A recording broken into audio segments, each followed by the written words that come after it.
Hello my dear students, welcome to Bhavya chemistry academy BCA. आज के इस वीडियो में हम बात करने वाले हैं फाइनल नीट यूजी 2020 के केमिस्ट्री पेपर के बारे में। यहाँ हम पेपर का कोड H3 डिस्कस करेंगे। ये पेपर संडे को हुआ था 13 सितंबर 2020 को। ये वीडियो का पार्ट 3 है जिसमें हम क्वेश्चन नंबर 166 से लेके 180 क्वेश्चंस तक डिस्कस करेंगे। इस वीडियो में केमिस्ट्री में पूछे गए इन सभी 15 क्वेश्चंस के हम आंसर्स, उनका एक्सप्लेनेशन, उनका डिफिकल्टी लेवल, साथ ही साथ वो कौन से चैप्टर से पूछे गए हैं उसे डिस्कस करेंगे। तो आइए स्टूडेंट्स वीडियो की शुरुआत करते हैं। सबसे पहला क्वेश्चन, क्वेश्चन नंबर 166 एमीन्स वाले चैप्टर से पूछा गया एक इजी और स्ट्रेट फॉरवर्ड क्वेश्चन है। क्या कह रहा है जरा देखिए। Which of the following amine will give the carbylamine test. आपके सामने यहाँ पे कुछ अमीन्स दे रखे हैं। आपसे पूछा गया है कि कौन सा अमीन जो होगा वो कार्बिल अमीन टेस्ट देगा। आपके ऑप्शन है N ethyl aniline, second option है एनिलीन, थर्ड है एन मैथिल एनिलीन और फोर्थ है एन एन डाइमेथिल एनिलीन। इस क्वेश्चन का सही आंसर है टू, यानी कि जो एनिलीन है वो कार्बिन अमीन टेस्ट देगा। रिमेनिंग थ्री जो अमीन है वो ये टेस्ट नहीं देंगे। तो आइए स्टूडेंट्स इसका एक्सप्लेनेशन समझते हैं।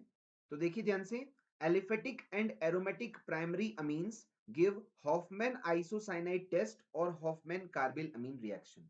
यानी कि जो हॉफमैन कार्बिल अमीन रिएक्शन होती है, जिसे हॉफमैन आइसोसाइनाइड टेस्ट भी कहा जाता है, वो केवल प्राइमरी और एलिफेटिक और एरोमेटिक अमीन्स देते हैं। यानी एलिफेटिक प्राइमरी अमीन भी वो टेस्ट देंगे और एरोमेटिक प्राइमरी अमीन भी वो टेस्ट देंगे। सिंस हम जो यहाँ बात कर रहे हैं वो है एनिलीन की, एनिलीन जो है वो एक प्राइमरी एरोमेटिक अमीन है, so it will give the carbylamine test.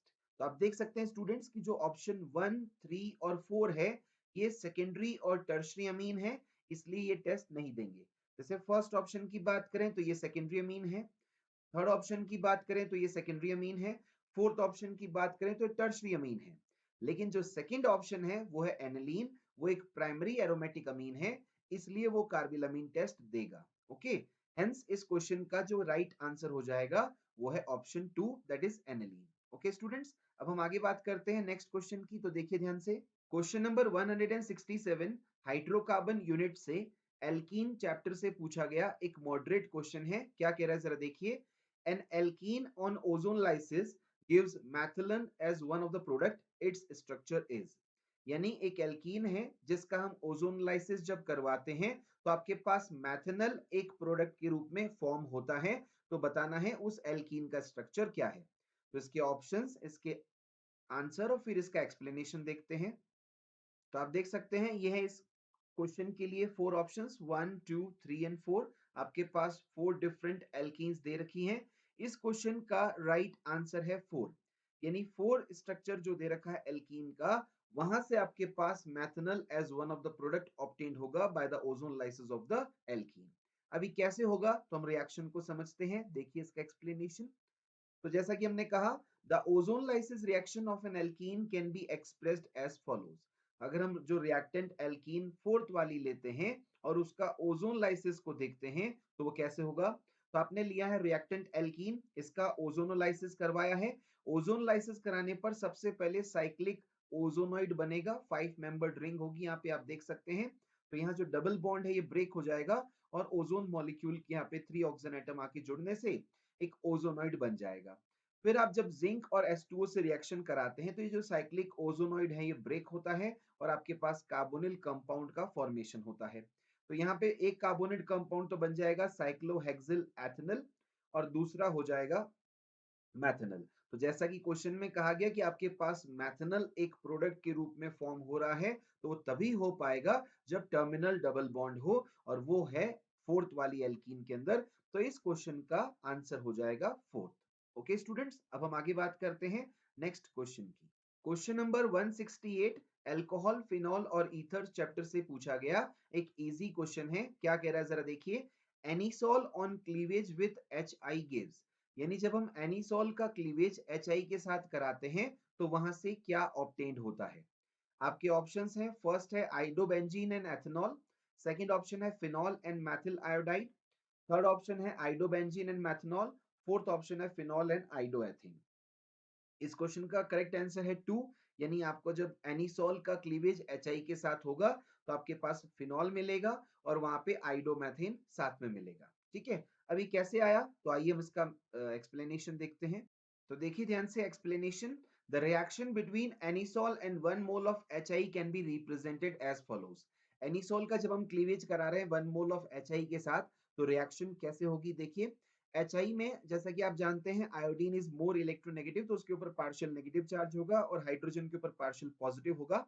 और यहाँ पे जो एनिसोल में ऑक्सीजन के ऊपर लोन पेयर है वो अपना लोन पेयर डिनोट करेंगे, यहाँ पे डोनेट करेंगे H हाइड्रोजन एटम को, और HI बॉन्ड जब क्लीवेज होगा तो यहाँ से I माइनस निकल जाएगा। ठीक है, तो आपके पास सबसे पहले बनेगा प्रोटोनेटेड ईथर, क्योंकि H प्लस जो यहाँ से निकला है वो O के साथ जुड़ गया, O पे पॉजिटिव चार्ज आ जाएगा और एक लोन पेयर रह जाएगा। तो जो स्पीसीज फॉर्म होगी उसका नाम होगा प्रोटोनेटेड एनिसोल और you can say protonated ether.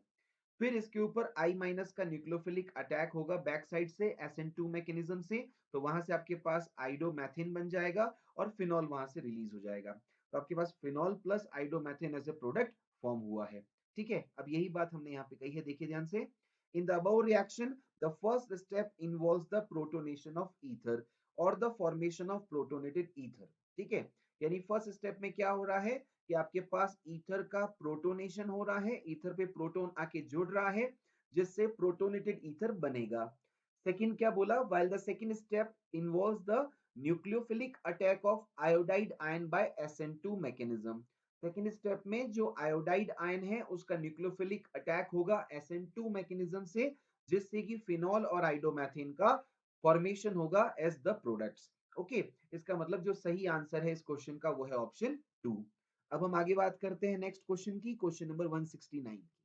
Question number 169 haloalkanes and haloarenes chapter से पूछा गया एक मॉडरेट क्वेश्चन है। क्या कह रहा है जरा देखिए। Elimination reaction of 2 bromopentane to form pent 2 ene is an example of is.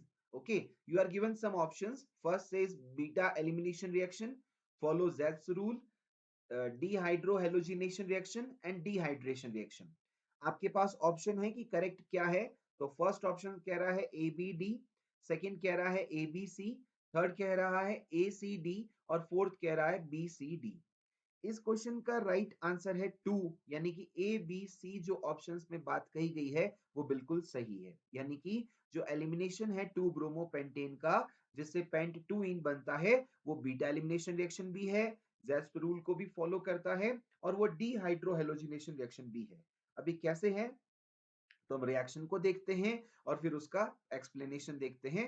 तो देखिए ध्यान से, जो रिएक्शन आपके सामने है वो ये है कि 2 ब्रोमोपेंटेन है आपके पास रिएक्टेंट, उसका आप एलिमिनेशन करवा रहे हो। एलिमिनेशन कराने से यहाँ से बीटा हाइड्रोजन एटम और ये ब्रोमीन एटम दोनों रिमूव हो जाएंगे और सेकंड और थर्ड कार्बन के बीच में डबल बॉन्ड बन जाएगा। सो मेजर प्रोडक्ट के रूप में आपके पास पेंट 2 इन फॉर्म होगा। ठीक है, अब अगर हम इसके मैकेनिज्म की बात करें तो mechanism of the above elimination reaction can be expressed as follows. इसका मैकेनिज्म कैसे होगा, तो ये E2 रिएक्शन है, यहाँ पे आपने ले लिया है बेस, बेस आके इलेक्ट्रॉन देगा प्रोटॉन को जो कि हमारा है बीटा हाइड्रोजन एटम, और यहाँ पे जब कार्बन हाइड्रोजन बॉन्ड ब्रेक होगा तो इलेक्ट्रॉन यहाँ आ जाएंगे, तो सी डबल बॉन्ड सी का फॉर्मेशन होगा और यहाँ से अल्फा कार्बन से ब्रोमीन एटम एलिमिनेट हो जाएगा। ठीक है, एज अ ब्रोमाइड आयन। ठीक है, तो हम क्या कहेंगे 2 ब्रोमोपेंटेन जो आपने लिया है सेकेंडरी एल्किल हैलाइड, इसकी रिएक्शन एक बेस के साथ कराने पर E2 मैकेनिज्म के थ्रू पेंट 2 इन का फॉर्मेशन होगा एज ए मेजर प्रोडक्ट और यहाँ पे ethanol as a side product release हो जाएगा। ठीक है, अब इसके बारे में कुछ बात देख लेते हैं, देखिए ध्यान से कुछ स्पेशल पॉइंट्स। सबसे पहली बात देखिए, since beta hydrogen atom is removed from the secondary alkyl halide reactant therefore it is an example of beta elimination reaction। यानी पहली बात हम ये कह रहे हैं कि जो बीटा हाइड्रोजन एटम यहाँ पे रिमूव हो रहा है सेकेंडरी एल्किल हैलाइड से रिएक्टेंट से, इसीलिए रिएक्शन किसका एग्जांपल है, बीटा एलिमिनेशन रिएक्शन का। सेकंड देखिए, since hydrogen is removed from beta carbon atom and halogen bromine is removed from alpha carbon atom, hence it is an example of dehydrohalogenation reaction। Hydrogen किससे remove हो रहा है, beta carbon atom से। Halogen किससे remove हो रहा है, alpha carbon atom से। और जब हाइड्रोजन और हेलोजन दोनों रिमूव हो रहे हैं तो ये कौन से टाइप की रिएक्शन हो गई, डीहाइड्रोहेलोजिनेशन रिएक्शन का एग्जांपल हो गया। ठीक है, Since in the above reaction, it is an example of E2 reaction in which more substituted alkene, more stable alkene is formed as the major product. Therefore, it follows Zeth's rule. So, correct answer is option 2. यानी हम ये कहना चाह रहे हैं कि जो ऊपर वाली रिएक्शन जिसकी हम बात कर रहे हैं एलिमिनेशन की, वो एक E2 रिएक्शन का एग्जांपल है, जिसमें कि जो मोर सब्स्टिट्यूटेड एल्कीन है, जो मोर स्टेबल एल्कीन है, वो फॉर्म हो रहा है एज ए मेजर प्रोडक्ट पेंटटूइन। इसीलिए ये ज़ेप्स रूल को फॉलो करता है। इसका मतलब जो करेक्ट आंसर है वो ऑप्शन 2, ए बी सी बिल्कुल करेक्ट है। डी ऑप्शन बिल्कुल मैच नहीं कर रहा है दिए गए रिएक्शन के लिए। ओके, अब आगे देखिए ध्यान से। Question number 170 chemical kinetics chapter से पूछा गया एक इजी क्वेश्चन है। क्या कह रहा है जरा देखिए।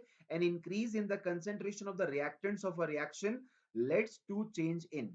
जब भी आप किसी रिएक्शन के अंदर रिएक्टेंट की कंसेंट्रेशन को इंक्रीज करते हो तो उससे किस में चेंज आएगा। Options are collision frequency, activation energy, heat of reaction, threshold energy. तो इस क्वेश्चन का सही आंसर है फर्स्ट। यानी अगर आप रिएक्टेंट की कंसेंट्रेशन को चेंज करते हो तो उससे कोलिजन फ्रीक्वेंसी अफेक्टेड होगी, activation energy, heat of reaction और थ्रेशोल्ड एनर्जी पे उस पे कोई भी फर्क नहीं पड़ेगा। तो करेक्ट आंसर हो जाएगा फर्स्ट। अभी कैसे आया तो देखिए ध्यान से।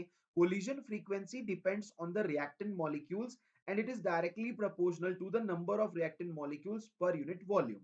जो कोलिजन फ्रीक्वेंसी है वो रिएक्टेंट मॉलिक्यूल पे डिपेंड करती है और ये डायरेक्टली प्रोपोर्शनल है नंबर ऑफ रिएक्टेंट मॉलिक्यूल्स जो पर यूनिट वॉल्यूम प्रेजेंट होते हैं। यानी जब पर यूनिट वॉल्यूम जो नंबर ऑफ रिएक्टेंट मॉलिक्यूल्स हैं वो इंक्रीज होंगे तो कोलिजन फ्रीक्वेंसी Z भी इंक्रीज होगी, डायरेक्टली प्रोपोर्शनल है। तो इसका मतलब हो गया इस क्वेश्चन का करेक्ट आंसर है ऑप्शन 1।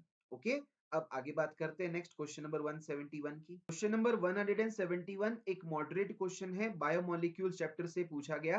क्या कह रहा है जरा देखिए। Which of the following is a basic amino acid. आपके सामने 4 अमीनो एसिड के नाम दे रखे हैं, आपको बताना है कौन सा बेसिक अमीनो एसिड है। आपके ऑप्शंस हैं लाइसिन, सेरीन, एलेनिन और ट्रायोसिन। तो इस क्वेश्चन का सही आंसर है फर्स्ट, यानी कि जो लाइसिन अमीनो एसिड है वो बेसिक अमीनो एसिड होता है। ठीक है, अब इसका एक्सप्लेनेशन देखिए। सबसे पहली बात कि कोई भी amino acid basic amino acid कब होगा, जब उसके अंदर present number of NH2 group number of COH group से ज्यादा संख्या में प्रेजेंट होंगे। ठीक है, तो since lysine contains more number of NH2 groups as compared to COH groups, hence it is a basic amino acid.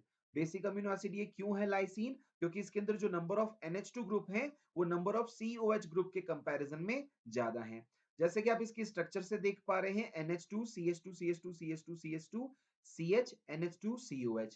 तो यहाँ पे NH2 ग्रुप्स का नंबर कितना है 2 और COH ग्रुप का नंबर कितना है 1।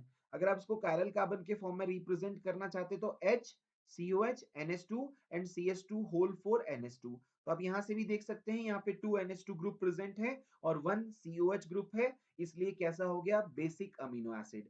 इसलिए इस क्वेश्चन नंबर 171 का करेक्ट आंसर हो जाएगा option 1। Okay, lysine is the correct answer. अब आगे देखिए next question number 172। Question number 172 S block elements chapter से पूछा गया एक इजी क्वेश्चन है अल्कली मेटल से रिलेटेड। क्या कह रहा है जरा देखिए। The following metal ion activates many enzymes participate in the oxidation of glucose. Participation in the oxidation of glucose to produce ATP and with Na is responsible for the transmission of nerve signals. The options are potassium, iron, copper and calcium. Question ये कह रहा है कि कौन सा metal ion जो है बहुत सारे एंजाइम्स को एक्टिवेट करता है, ग्लूकोज के ऑक्सीडेशन में पार्टिसिपेट करता है, ग्लूकोज का ऑक्सीडेशन जिससे कि एटीपी प्रोडक्शन होता है उसमें भी पार्टिसिपेट करता है और सोडियम के साथ ट्रांसमिशन ऑफ नर्व सिग्नल्स में भी रेस्पॉन्सिबल है। तो ऑब्वियसली आप जानते हो सोडियम पोटेशियम पंप जो वर्क करता है, तो सोडियम के साथ जो इंपॉर्टेंट मेटल ये नर्व ट्रांसमिशन के सिग्नल्स में काम आता है, मैनी एंजाइम्स को भी एक्टिवेट करता है और ग्लूकोज के ऑक्सीडेशन में भी पार्टिसिपेट करता है, वो है पोटेशियम आयन। तो इस क्वेश्चन का करेक्ट आंसर है फर्स्ट, दैट इज पोटेशियम। तो देखिए एक्सप्लेनेशन में भी यही बात कही गई है। Potassium metal ion K plus activates many enzymes, participate in the oxidation of glucose to produce ATP and helps in the transmission of nerve signals with Na. So option 1 is the correct answer. Okay, अब आगे देखिए question number 173 की बात करें। Question number 173 thermodynamics chapter से पूछा गया एक इजी क्वेश्चन है। क्या कह रहा है जरा देखिए। For the reaction 2 chlorine gas gives Cl2 gas, the correct option is। delta H less than 0 and delta S less than 0. Option 2, delta H more than 0 and delta S more than 0. Third option, delta H more than 0 but delta S less than 0. And fourth option, delta H less than 0 and delta S more than 0. इस question का सही answer है first, यानी delta H is less than zero as well as delta S is less than zero. अभी कैसे आया? तो पहली बात, जो रिएक्शन आपके सामने दे रखी है, the given chemical reaction is 2 chlorine gas gives Cl2 gas. ठीक है, अब हम जैसा जानते हैं, since the reaction Cl2 gas gives 2Cl gas is an endothermic reaction because it requires energy to break CCl bond. Therefore, the reverse reaction 2 chlorine gas give Cl2 gas is an exothermic reaction for which the enthalpy change is negative, delta H is negative और delta H is less than zero। कहना क्या चाह रहे हैं students, देखिए समझिए यहाँ पे कि क्लोरीन मॉलिक्यूल को जब क्लोरीन एटम में कन्वर्ट करेंगे तो वो एक एंडोथर्मिक रिएक्शन है। क्यों है एंडोथर्मिक रिएक्शन? क्योंकि वहां पे एनर्जी एब्जॉर्ब हो रही है, एनर्जी रिक्वायर्ड होगी एंड क्लोरीन क्लोरीन बॉन्ड को ब्रेक करने के लिए। और जैसा कि आप जानते हैं कि अगर फॉरवर्ड रिएक्शन एंडोथर्मिक है तो जो बैकवर्ड रिएक्शन होगी जिससे क्लोरीन एटम के कॉम्बिनेशन से क्लोरीन मॉलिक्यूल का फॉर्मेशन होगा, वो एक एक्सोथर्मिक रिएक्शन होगी जिसमें एनर्जी रिलीज होगी। इट मींस उसके लिए डेल्टा एच कैसा आएगा? नेगेटिव और लेस देन जीरो। तो जो यहाँ पे पूछा गया है क्लोरीन एटम से क्लोरीन मॉलिक्यूल का फॉर्मेशन, उसके लिए डेल्टा एच नेगेटिव होगा। लेकिन क्लोरीन मॉलिक्यूल से क्लोरीन एटम का फॉर्मेशन वो एंडोथर्मिक है, उसके लिए डेल्टा एच पॉजिटिव होता। ठीक है, तो यहाँ पे जो पूछा गया है उसके अकॉर्डिंग डेल्टा एच नेगेटिव आएगा। अब आगे देखिए ध्यान से, नेक्स्ट देखिए, in the given reaction two gaseous chlorine atoms combine together to form gaseous chlorine molecule, so the randomness decreases, therefore the entropy change of the reaction is negative, delta S less than 0 और delta S is negative। यानी इस reaction में क्या हो रहा है, two chlorine gaseous atom combine करके gaseous chlorine molecule बना रहे हैं, जिस वजह से नंबर ऑफ एटम्स कम हो गए, रैंडमनेस डिक्रीज हो गई और एंट्रोपी भी डिक्रीज होगी। और जब एंट्रोपी किसी रिएक्शन की डिक्रीज हो रही है तो उस रिएक्शन का एंट्रोपी चेंज नेगेटिव आएगा, delta S less than zero या डेल्टा एस नेगेटिव आएगा। Hence the correct answer of this question is option 1। Okay students, अब हम आगे बात करते हैं नेक्स्ट क्वेश्चन नंबर 174 की। Question number 174 P block element से पूछा गया एक इजी क्वेश्चन है। क्या कह रहा है जरा देखिए, मैच द फॉलोइंग। आपके पास टू कॉलम दे रखा है। फर्स्ट कॉलम में आपके पास है oxide which are CO, BaO, Al2O3, Cl2O7। और सेकंड कॉलम है जहां उनके नेचर की बात की गई है, basic, neutral, acidic and amphoteric. आपको बताना है विच of the following is the correct option. First option says A4B3C2D1।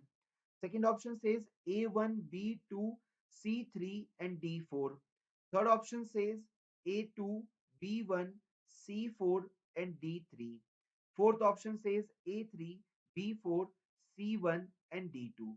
ठीक है, अब हम इसके आंसर और इसका एक्सप्लेनेशन की बात करते हैं। इस क्वेश्चन का सही आंसर है थर्ड, यानी ए की करेक्ट मैचिंग है सेकंड, बी की करेक्ट मैचिंग है फर्स्ट, सी की करेक्ट मैचिंग है फोर्थ और डी की करेक्ट मैचिंग है थर्ड। यानी कि जो CO है वो एक न्यूट्रल ऑक्साइड है, वो ना एसिड से रिएक्शन करेगा ना बेस से रिएक्शन करेगा। BaO एक बेसिक ऑक्साइड है, ये एसिड से रिएक्शन करेगा, इसका एक्वस सॉल्यूशन बेसिक नेचर का होगा। Al2O3 जो है वो एक एम्फोटेरिक ऑक्साइड है, वो एसिड और बेस दोनों से रिएक्शन करेगा।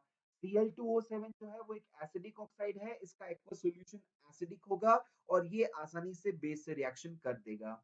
यानी इस क्वेश्चन का करेक्ट आंसर है ऑप्शन 3। ओके स्टूडेंट्स, अब आगे बात करते हैं नेक्स्ट क्वेश्चन की, देखिए ध्यान से।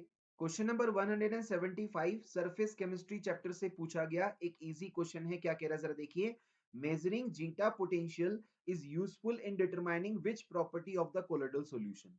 यानी जब हम जीटा पोटेंशियल को मेजर करते हैं तो वो किसके लिए यूजफुल है, कोलोइडल सॉल्यूशन की कौन सी प्रॉपर्टी को डिटरमाइन करने के लिए यूजफुल है जीटा पोटेंशियल का मेजरमेंट। आपके ऑप्शन है size of the colloidal particles, viscosity, solubility and stability of the colloidal particles। तो इस क्वेश्चन का सही आंसर है 4, यानी stability of the colloidal particles का डिटरमिनेशन हम कर सकते हैं बाय मेजरिंग जीटा पोटेंशियल। आप कैसे कर सकते हैं, तो आइए इसका एक्सप्लेनेशन देखते हैं। देखिए ध्यान से, in the colloidal solution the potential difference between the fixed layer and the diffuse layer of opposite charge is known as zeta potential. सबसे पहले हमने जीटा पोटेंशियल को डिफाइन किया कि होता क्या है। तो किसी भी कोलोइडल सॉल्यूशन में जो पोटेंशियल डिफरेंस डेवलप होता है फिक्स लेयर और डिफ्यूज लेयर के बीच में, जो अपोजिट चार्ज लेयर होती हैं, फिक्स लेयर जो फर्स्ट लेयर है, डिफ्यूज लेयर जो सेकंड लेयर फॉर्म होती है, दोनों पे अपोजिट चार्ज होता है, इनमें जो पोटेंशियल डिफरेंस डेवलप होगा उसी को बोलते हैं जीटा पोटेंशियल। ठीक है, अब आगे देखिए, the presence of equal and similar charges on colloidal particles is largely responsible in providing stability to the colloidal solution। यानी आप जब colloidal solution में colloidal particles में similar charge हैं और equal charge हैं, वो ही responsible है colloidal solution को stability provide करने के लिए। अब ये zeta potential से कैसे पता चलेगा stability का? Greater the zeta potential, more will be the stability of the colloidal particles। Colloidal particles के लिए जो जीटा पोटेंशियल की वैल्यू है वो उनकी स्टेबिलिटी को मेंशन करता है, स्टेबिलिटी को डिनोट करता है। जितना जीटा पोटेंशियल का वैल्यू ज्यादा होगा, कोलोइडल पार्टिकल्स की स्टेबिलिटी भी उतनी ही ज्यादा होगी। इसलिए इस क्वेश्चन का करेक्ट आंसर हो गया 4, that is measuring zeta potential will give the information about the stability of colloidal particles। Okay students, अब हम बात करते हैं आगे नेक्स्ट क्वेश्चन नंबर 176 की। Question number 176 gaseous state chapter से पूछा गया एक इजी क्वेश्चन है। क्या कह रहा है जरा देखिए, a mixture of N2 and argon gases in a cylinder contains 7 gram of N2 and 8 gram of argon. If the total pressure of the mixture of the gases in the cylinder is 27 bar, the partial pressure of N2 is, use atomic masses in gram per mole, nitrogen is equal to 14 and argon is equal to 40। आपको ये कह रहा है कि आपके पास nitrogen gas और argon gas का एक मिक्सचर है सिलेंडर के अंदर, जिसमें 7 ग्राम ऑफ नाइट्रोजन गैस है और 8 ग्राम ऑफ आर्गन गैस है, और उस गैसियस मिक्सचर का सिलेंडर के अंदर जो टोटल प्रेशर है वो है 27 बार। आपको बताना है नाइट्रोजन का पार्शियल प्रेशर क्या होगा। आपके ऑप्शंस हैं 18 बार, 9 बार, 12 बार एंड 15 बार। तो इस क्वेश्चन का जो राइट आंसर है वो है 4, दैट इज नाइट्रोजन का पार्शियल प्रेशर आएगा 15 बार। अब कैसे आएगा, तो आइए इसका एक्सप्लेनेशन देखते हैं, सॉल्यूशन की बात करते हैं।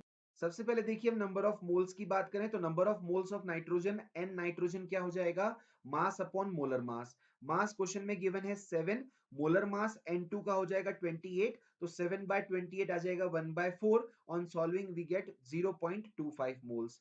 सिमिलरली हम बात करेंगे number of moles of argon, n argon क्या हो जाएगा, mass upon molar mass. Mass question में गिवन है 8 ग्राम, मोलर मास है 40, ये भी गिवन है, तो आ जाएगा 1/5 which is equal to 0.20 moles। Now applying Dalton's law of partial pressure we can say that, जब हम Dalton's law of partial pressure की बात करते हैं तो हम क्या बोल देंगे, partial pressure of N2 is equal to mole fraction of N2 into total pressure of the gaseous mixture। तो P N2 क्या हो जाएगा, partial pressure of N2, x N2 क्या है, mole fraction of N2, and P total क्या है, total pressure of the gaseous mixture. तो Pn2, अब मोल फ्रैक्शन ऑफ N2 कैसे निकालते हैं, number of moles of N2 gas upon total number of moles. Okay, so Pn2 is equal to NN2 upon N total into P total. NN2 तो रख देंगे यहाँ पे, N टोटल क्या आएगा, क्योंकि आपके पास दो ही गैसेस हैं, तो N टोटल हो जाएगा number of moles of nitrogen plus number of moles of argon into P total. Okay, अब वैल्यूज पुट कर देते हैं। So on putting the given values we get Pn2 कितना आएगा, 0.25 नाइट्रोजन के मोल्स अपॉन 0.25 नाइट्रोजन के मोल्स प्लस 0.20 आर्गन के मोल into 27 atmosphere P total. ठीक है, तो इसको ऐड कर देंगे तो 0.25 अपॉन ऐड करने पर कितना आ गया, 0.45 इंटू 27 एटमॉस्फेयर, ये कैंसिल हो गया 0.25 और 0.45, तो आ गया 5/9 इंटू 27 एटमॉस्फेयर, 9 3 27, so Pn2 कितना आ गया 5 into 3, so Pn2 comes out to be 15 atmosphere or 15 bar, one and the same thing, hence the correct answer is option 4, 15 आएगा आंसर। ओके स्टूडेंट्स, अब हम बात करते हैं नेक्स्ट क्वेश्चन की। Number 177 P block elements carbon family से पूछा गया एक इजी क्वेश्चन है। क्या कह रहा है जरा देखिए, which of the following is not correct about carbon monoxide. Carbon monoxide के बारे में कौन सा स्टेटमेंट करेक्ट नहीं है। पहला ऑप्शन कह रहा है it is produced due to incomplete combustion, यानी इसका फॉर्मेशन इनकम्प्लीट कंबशन की वजह से होता है। Second, it forms carboxyhaemoglobin, ये कार्बोक्सी हीमोग्लोबिन बनाता है। Third, it reduce oxygen carrying ability of the blood, ये ब्लड की ऑक्सीजन कैरिंग एबिलिटी को डिक्रीज कर देता है, कम कर देता है। Fourth, the carboxyhaemoglobin haemoglobin bound to CO is less stable than oxyhaemoglobin. जो फोर्थ स्टेटमेंट कह रहा है वो क्या कह रहा है कि जो कार्बोक्सी हीमोग्लोबिन फॉर्म होता है हीमोग्लोबिन का CO के साथ बॉन्डिंग होने की वजह से वो ऑक्सी हीमोग्लोबिन के कंपैरिजन में लेस स्टेबल है। तो स्टूडेंट्स इस क्वेश्चन का राइट आंसर है 4, क्योंकि वो स्टेटमेंट कार्बन मोनोऑक्साइड के लिए करेक्ट नहीं है, जबकि 1, 2 और 3 स्टेटमेंट बिल्कुल करेक्ट है। अब क्यों है ऐसा, तो उसका एक्सप्लेनेशन देखिए। The carboxy hemoglobin bound to CO is about 300 times more stable than oxyhemoglobin। यानी जो स्टेटमेंट कह रहा है लेस स्टेबल वाली बात, वो गलत है, क्योंकि कार्बोक्सी हेमोग्लोबिन जब हेमोग्लोबिन सीओ के साथ बाउंड करता है तो कार्बोक्सी हेमोग्लोबिन जो बनता है वो 300 टाइम्स मोर स्टेबल है ऑक्सी हेमोग्लोबिन के कंपैरिजन में। इसी की वजह से ही ऑक्सीजन की मतलब ब्लड की ऑक्सीजन कैरिंग एबिलिटी को सीओ डिक्रीज करता है, क्योंकि कार्बोक्सी हेमोग्लोबिन बन जाएगा। तो कार्बोक्सी हेमोग्लोबिन बनने के कारण हेमोग्लोबिन अब सीओ से अलग नहीं हो पाएगा, तो हेमोग्लोबिन ऑक्सीजन के साथ जुड़ के ऑक्सी हेमोग्लोबिन नहीं बना पाएगा और ब्लड में सेल्स तक जो है ऑक्सीजन नहीं पहुंच पाएगी और ऑक्सीजन कैरिंग एबिलिटी ब्लड की डिक्रीज हो जाएगी। ठीक है, तो ये जो फोर्थ वाला स्टेटमेंट है वो गलत है। सो इस क्वेश्चन का करेक्ट आंसर है 4, which is not correct about carbon monoxide. अब आगे देखिए ध्यान से, क्वेश्चन नंबर 178 की बात करते हैं। Question number 178 solid state chapter से पूछा गया एक इजी क्वेश्चन है। क्या कह रहा है जरा देखिए। An element has body centred cubic BCC structure with a cell edge of 288 picometre, the atomic radius is. एक एलिमेंट है जिसका बीसीसी स्ट्रक्चर है और जिसमें सेल एज लेंथ कितना है 288 पिकोमीटर। आपको बताना है एटॉमिक रेडियस क्या होगा। आपके ऑप्शंस हैं 4/√2 into 288 picometre, second option says √3/4 into 288 picometer, third option says √2/4 into 288 picometer, and fourth option says 4/√3 into 288 picometer। इस क्वेश्चन का करेक्ट आंसर है 2, यानी √3/4 into 288 picometer is the correct atomic radius for the element which has BCC structure। अब कैसे आया, तो explanation देखिए। तो for BCC lattice we know very well that √3a is equal to 4r। जब हम बात करते हैं बीसीसी लैटिस के लिए तो उसके लिए √3a is equal to 4r आता है। ये a क्या है, सेल एज लेंथ, और r क्या है, radius of atom. So r कितना आ जाएगा, √3a/4। अब जैसा कि क्वेश्चन में गिवन है a कितना है 288 पिकोमीटर, तो वैल्यू पुट कर देंगे, r कितना आ जाएगा √3/4 into 288 picometre. So option 2 is the correct answer. Okay students, अब हम आगे बात करते हैं नेक्स्ट क्वेश्चन की। Question number 179 mole concept chapter से पूछा गया एक मॉडरेट क्वेश्चन है। क्या कह रहा है जरा देखिए। Which one of the following has maximum number of atoms. आपके पास 4 ऑप्शन दे रखे हैं, आपसे पूछा है मैक्सिमम नंबर ऑफ एटम्स किसमें है। First option says 1 gram of lithium solid, atomic mass of lithium is equal to 7। Second option says 1 gram of silver solid, atomic mass of silver is equal to 108। Third option says 1 gram of magnesium solid, atomic mass of Mg is equal to 24, and fourth option says 1 gram of oxygen gas, atomic mass of oxygen is equal to 16। इस question का सही answer है first, यानी कि 1 gram of lithium के अंदर सबसे ज्यादा एटम्स हैं। आइए देखते समझते हैं कैसे। तो सबसे पहली बात देखिए, नंबर ऑफ एटम्स जब आपको कैलकुलेट करने हैं तो उसका फॉर्मूला है मास upon molar mass into Na, और साथ में एटॉमिसिटी भी हम इंक्लूड करेंगे। तो मास इन ग्राम क्वेश्चन में गिवन है, मोलर मास भी क्वेश्चन में गिवन है एटॉमिक मास के फॉर्म में, और वहां पे Na एवोगैड्रो नंबर हो जाएगा, और एटॉमिसिटी जो number of atoms present in one molecule of the substance है वो यहाँ पे हम इंक्लूड करेंगे। तो हम एक एक करके सबकी बात करते हैं, सभी ऑप्शंस की, और फिर देखते हैं करेक्ट आंसर क्या आएगा। सबसे पहले देखिए, for lithium solid number of atoms क्या आ जाएगा, 1/7 into Na into 1, that is Na/7 atoms. For silver क्या आएगा, number of atoms is equal to 1/108 into Na into 1, that is equal to Na/108 atoms. Third, for magnesium solid क्या आएगा, number of atoms is equal to 1/24 into Na into 1, that is equal to Na/24 atoms. Fourth, for oxygen gas क्या आएगा, number of atoms is equal to 1/16 नहीं आएगा students, 1/32 आएगा, क्योंकि हम O2 की बात कर रहे हैं। ठीक है, यहाँ पे गलती होने की संभावना सबसे ज्यादा होगी, इसलिए इसको थोड़ा सा ध्यान देना होता है कि 1/32 होगा, क्योंकि ऑक्सीजन गैस की बात है। इंटू Na इंटू 2 भी होगा, क्यों, क्योंकि यहाँ पे आपके पास ऑक्सीजन के 2 एटम है, राइट, एटोमिसिटी 2 है, राइट। तो 1/32 into Na into 2, that comes out to be Na/16 atoms. तो यहां से क्लियर है, डिनोमिनेटर में सबसे लोएस्ट वैल्यू 7 है, और ऊपर तो न्यूमरेटर में Na सब में कॉमन है। दैट्स व्हाई जो for lithium number of atoms आएंगे लिथियम के लिए वो सबसे ज्यादा होंगे। Hence it is clear that 1 gram of lithium has maximum number of atoms. So the correct answer is option 1. Okay students, अब हम बात करते हैं नेक्स्ट क्वेश्चन की।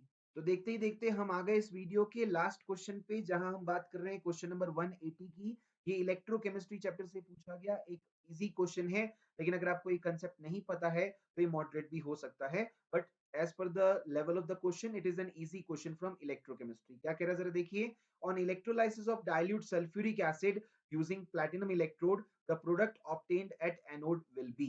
यानी जब आप डाइल्यूट सल्फ्यूरिक एसिड का इलेक्ट्रोलाइसिस करवाते हो प्लैटिनम इलेक्ट्रोड लेके, तो एनोड पे क्या प्रोडक्ट ऑब्टेन होगा।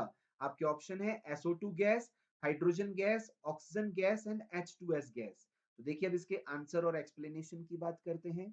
इस क्वेश्चन का सही आंसर है थर्ड, यानी ऑक्सीजन गैस रिलीज होगी एनोड पे। आया कहां से वो देखते हैं। तो देखिए during the electrolysis of dilute sulphuric acid using platinum electrode following reactions takes place. सबसे पहले क्या बोला, एट कैथोड। कैथोड पे क्या होता है स्टूडेंट्स, रिडक्शन होता है। कैथोड पे कौन माइग्रेट करेगा, H प्लस आयन। तो H plus ion electron gain करके क्या बना लेगा, हाइड्रोजन गैस। तो H प्लस एक्वस से हाइड्रोजन गैस का फॉर्मेशन ये कहाँ होगा, कैथोड पे। और हाइड्रोजन गैस आपको कहाँ ऑब्टेन होगी, कैथोड पे। एनोड पे क्या होता है स्टूडेंट्स, ऑक्सीडेशन होता है। ऑक्सीडेशन यहाँ पे आपने एक्वा सॉल्यूशन ले रखा है, डाइल्यूट सॉल्यूशन है, तो आपके पास वाटर होगा। वाटर में क्या प्रेजेंट है, ऑक्साइड आयन और H plus ion. Oxide ion electron lose कर देगा, क्या बना लेगा, ऑक्सीजन गैस। और इलेक्ट्रॉन लूज कर देगा तो ऑक्सीजन गैस आपको ऑब्टेन हो जाएगी एनोड पे। और H प्लस जो कि यहाँ प्रेजेंट है मीडियम में, वो एज इट इज रहेंगे। तो आपके पास प्रोडक्ट क्या बना, H2 लिक्विड का जब ऑक्सीडेशन हुआ तो O2 गैस मिला, साथ में साथ 4H प्लस एक्वस और 4 इलेक्ट्रॉन्स भी रिलीज हुए, क्योंकि यहाँ पे ऑक्सीडेशन हो रहा है। तो प्रोडक्ट क्या मिला, O2 गैस। तो हम क्या बोल देंगे, hence hydrogen gas is release at cathode and oxygen gas is release at anode. ठीक है, आपसे पूछा है क्या प्रोडक्ट मिलेगा एनोड पे, तो सही आंसर है option 3, oxygen gas is released at anode. Okay students, तो इसका मतलब है correct answer of this question is option 3। तो इस तरह से आपने देखा स्टूडेंट्स, इस वीडियो में हमने पेपर में पूछे गए 166 से लेके 180 क्वेश्चंस तक सारे क्वेश्चंस के आंसर, एक्सप्लेनेशन, उनका डिफिकल्टी लेवल सब कुछ यहाँ पे डिस्कस किया, और मैं उम्मीद करता हूँ आपको सब कुछ समझ में आया होगा। Okay students, thank you very much.